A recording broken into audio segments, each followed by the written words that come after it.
بہت کم لوگ ایسے ہوتے ہیں جو تاریخ کا دائرہ بدل دیتے ہیں، اور ایسے لوگ تو اور بھی کم ہوتے ہیں جو دنیا کا نقشہ بدل کے رکھ دیتے ہیں، اور ایسا کوئی ہوتا ہے جو ایک نئی مملکت قائم کر دے۔ محمد علی جناح ایک ایسی شخصیت ہیں جنہوں نے تینوں کارنامے ایک ساتھ کر کے دکھائے۔ آپ کا مذہب کیا ہے؟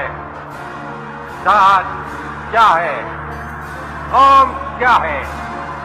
اس کا حکومت کے معاملات سے کوئی تعلق نہیں۔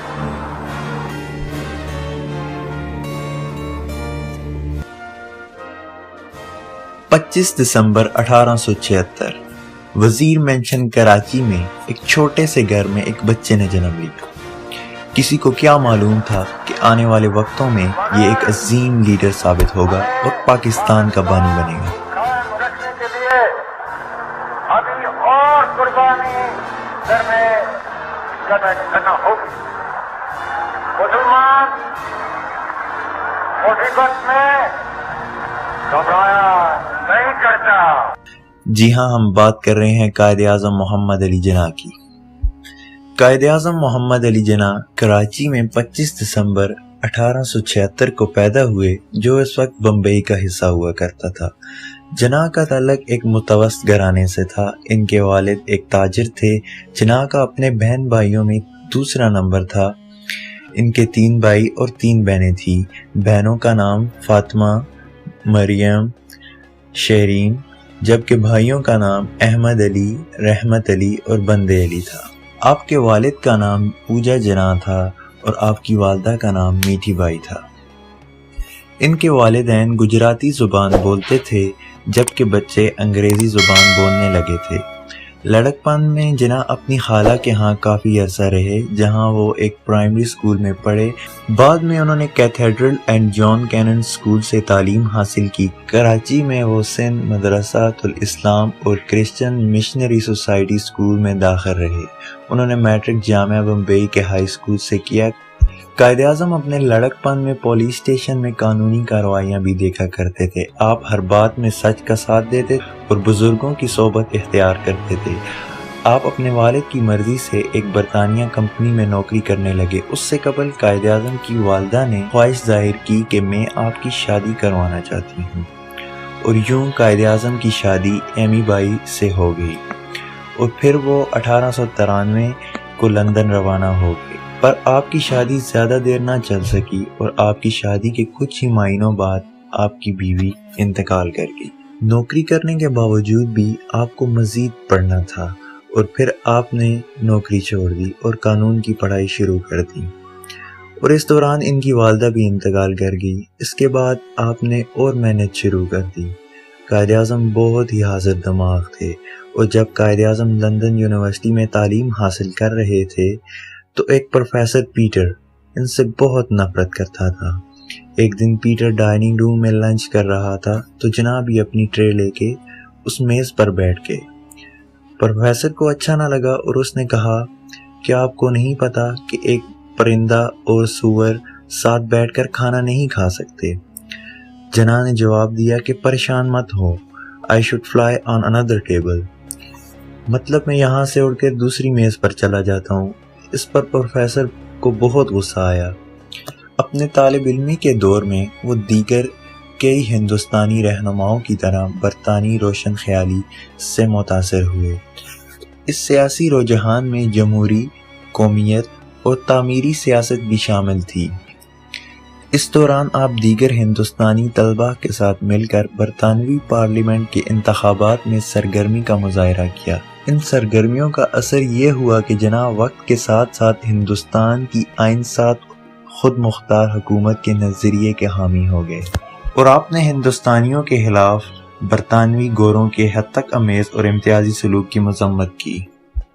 مغربی دنیا نے نہ صرف جناح کی سیاست کو متاثر کیا، بلکہ نجی زندگی میں بھی وہ مغربی لباس سے بھی متاثر تھے۔ وہ تمام زندگی عام لوگوں میں آتے ہوئے اپنے لباس کا خیال رکھتے تھے، اور ان کے پاس 200 کے قریب سوٹ تھے، اور بطور بیرسٹر وہ اس بات پر فخر کرتے تھے کہ انہوں نے کبھی بھی ایک ہی ریشمی ٹائی دوبارہ استعمال نہیں کی۔ اور جب انہیں اپنے والد کی جانب سے ایک سخت خط موصول ہوا، اس خط میں واپسی کا کہا گیا کیونکہ والد کاروبار میں خسارے کے سبب ان کے اخراجات اٹھانے کے قابل نہ تھے۔ 1895 میں 19 سال کی عمر میں وہ برطانیہ میں سب سے کم عمر بار کہلانے والے پہلے ہندوستانی بنے۔ وہ جب کراچی واپس لوٹے تو انہوں نے کراچی میں مختصر عرصہ قیام کیا، پھر وہ بمبئی چلے گئے۔ 20 سال کی عمر میں جناح نے بمبئی میں وکالت کی مشق شروع کی۔ وہ اس وقت شہر کے واحد مسلم بیرسٹر تھے۔ ان کی وکالت کے ابتدائی 3 سال 1897 سے 1900 کچھ خاص نہیں تھے۔ سال 1900 میں بمبئی کے پریزیڈنسی مجسٹریٹ PH دستور کی نشست وقتی طور پر خالی تھی اور اس نشست کو بطور قائم مقام حاصل کرنے میں جناح کامیاب ٹھہرے۔ 6 ماہ اس عہدے پر فائز رہنے کے بعد جناح کو 1500 روپے ماہانہ تنخواہ کی مستقل حیثیت ملی۔ جناح نے یہ کہہ کر اس کو ٹھکرا دیا کہ وہ روزانہ 1500 روپے کمانا چاہتے ہیں۔ جناح کو اپنے آپ پر ناقابل یقین حد تک اعتماد تھا۔ انہوں نے یہ بات اس واقعے کی تناظر میں کہی جب ایک دن کسی جج نے غصے میں جناح کو کہا کہ مسٹر جناح، یاد رکھو کہ تم کسی 3rd کلاس مجسٹریٹ سے مخاطب نہیں ہو۔ جناح نے جواب دیا، جناب والا، مجھے بھی اجازت دیجیے کہ میں آپ کو خبردار کروں کہ آپ بھی کسی 3rd کلاس وکیل سے مخاطب نہیں ہیں۔ جناح 1920 کے ابتدائی برسوں تک وکالت کی مشق کرنے میں مصروف رہے تھے، لیکن وہ سیاست میں بھی دلچسپی لیتے تھے۔ جناح نے دسمبر 1904 میں بمبئی میں کانگریس کی 20ویں سالانہ اجلاس میں شرکت کر کے اپنی سیاسی زندگی کا آغاز کیا۔ ان کا شمار کانگریس کے ان اراکین میں ہوتا تھا جو ہندو مسلم اتحاد کے حامی تھے۔ 1906 میں جناح نے آل انڈیا کانگریس میں شمولیت اختیار کی، جو کہ اس وقت ہندوستان کی سب سے بڑی سیاسی جماعت تھی۔ پھر مہاتما گاندھی کی ہندو پرست پالیسیوں نے جناح کو کانگریس چھوڑنے پر مجبور کیا۔ 1906 میں جناح نے نواب سلیم اللہ کے گھر بننے والی مسلم لیگ میں بھی شمولیت اختیار نہیں کی۔ اس کی وجہ یہ تھی کہ مسلم لیگ ہندوستان میں صرف مسلمانوں کی نمائندہ جماعت تھی۔ بالآخر 1913 میں قائد اعظم نے مسلم لیگ میں شمولیت اختیار کر لی۔ مسلم لیگ اور کانگریس کے درمیان ہونے والے معاہدے میثاق لکھنؤ کو مرتب دینے والے بھی جناح ہی تھے۔ اس معاہدے میں مسلمان اور ہندو برطانیہ سے آزادی اور خود مختاری حاصل کرنے کے لیے ایک ہی پلیٹ فارم پر کھڑے ہوں گے۔ 1918 میں جناح نے خود سے 25 سال کم عمر رتن بائی سے شادی کی۔ رتن بائی اپنے خاندان والوں کی مخالفت کے باوجود اسلام میں داخل ہوئی اور انہوں نے مریم جناح کا نام اپنایا۔ ان کی واحد اولاد جو بیٹی دینا واڈیا تھی 15 اگست 1919 کو پیدا ہوئی اور 1929 میں جناح کی دوسری بیوی کا بھی انتقال ہو گیا اور فاطمہ جناح ان کا اور ان کی بیٹی کا دیکھ بھال کرنے لگی۔ محمد علی جناح نے مارچ 1929 میں نہرو رپورٹ کے جواب میں دہلی میں ہونے والے آل انڈیا مسلم لیگ کے اجلاس میں 14 نکات پیش کیے۔ یہ نکات ایک آزاد ریاست کا تصور تھا جس میں تمام مذہب کو برابری کے حقوق حاصل ہوں۔ شاید یہی وجہ تھی کہ مسلمانوں کی تمام مذہبی جماعتوں نے پاکستان کے قیام کی مخالفت کی، صرف کمیونسٹ پارٹی نے حمایت کا اعلان کیا۔ پھر ایک ایسا واقعہ رونما ہوا کہ آزادی کے ایسے مجاہد جناح نے مسلم لیگ کے لیڈروں میں اختلاف پیدا ہونے کی وجہ سے برطانیہ جانے کا فیصلہ کیا۔ پھر مسلم رہنماؤں کی سرتوڑ کوششوں کی وجہ سے 1934 میں جناح نے ہندوستان واپس لوٹ آئے۔ ان مسلمان لیڈروں میں سیر فہرست علامہ اقبال تھے۔ انہوں نے اپنے ایک خط میں لکھا، برطانوی ہند میں اس وقت صرف آپ ہی ایسے لیڈر ہیں جن کی رہنمائی حاصل کرنے کا حق پوری ملت اسلامیہ کو حاصل ہے۔ پھر جناح 1940 میں قرارداد پاکستان کی روشنی میں مسلمانوں کی علیحدہ مملکت کی کوشش میں مصروف ہو گئے۔ 1946 کے انتخابات میں مسلم لیگ نے مسلمانوں کی بیشتر نشستوں پر کامیابی حاصل کی۔ محمد علی جناح نے پاکستان کے قیام کے لیے براہ راست جدوجہد شروع کر دی اور انہوں نے 2 قومی نظریے کا اعلان کر دیا۔ اس وجہ سے کانگریس کے ہندوؤں کو ایک اور دھچکا لگا اور ہندو مسلمانوں کے خلاف فساد کرنے لگے۔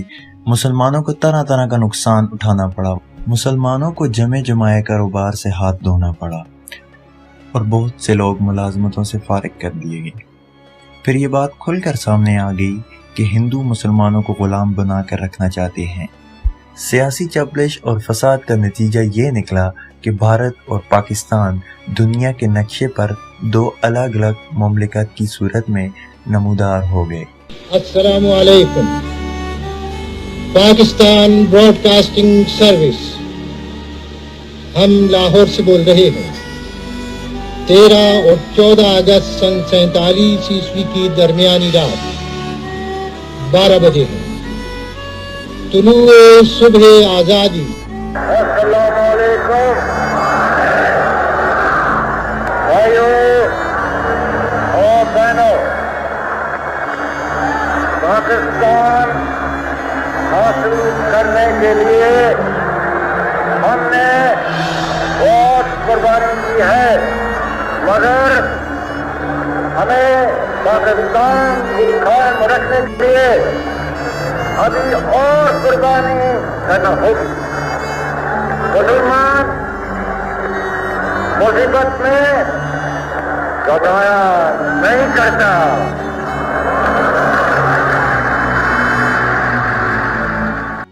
اس ساری کامیابی کا سہرا محمد علی جناح کو جاتا ہے، جنہیں اب ہم بابا قوم اور قائد اعظم محمد علی جناح کے نام سے جانتے ہیں۔ 15 اگست 1947 کو قائد اعظم محمد علی جناح پاکستان کے پہلے گورنر جنرل کے عہدے پر فائز ہو گئے، لیکن اس طویل جدوجہد نے قائد اعظم کی جسمانی صحت کو نڈال کر دیا۔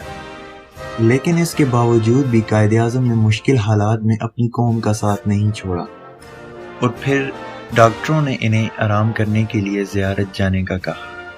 کچھ دن آرام کرنے کے بعد قائد اعظم واپس کراچی آ گئے، اور حیرت کی بات تو یہ ہے ایئرپورٹ سے گورنر جنرل ہاؤس جانے کے دوران ان کی ایمبولینس خراب ہو گئی، اور پھر فاطمہ جناح جو ان کے ساتھ موجود تھی انہوں نے دوسری ایمبولینس کا انتظام کیا، اور بہت ہی مشکل سے وہ گورنر جنرل ہاؤس پہنچے، اور بالآخر یہ عظیم لیڈر 11 ستمبر 1948 کو اپنے بے شمار چاہنے والوں کو سوگوار چھوڑ گیا۔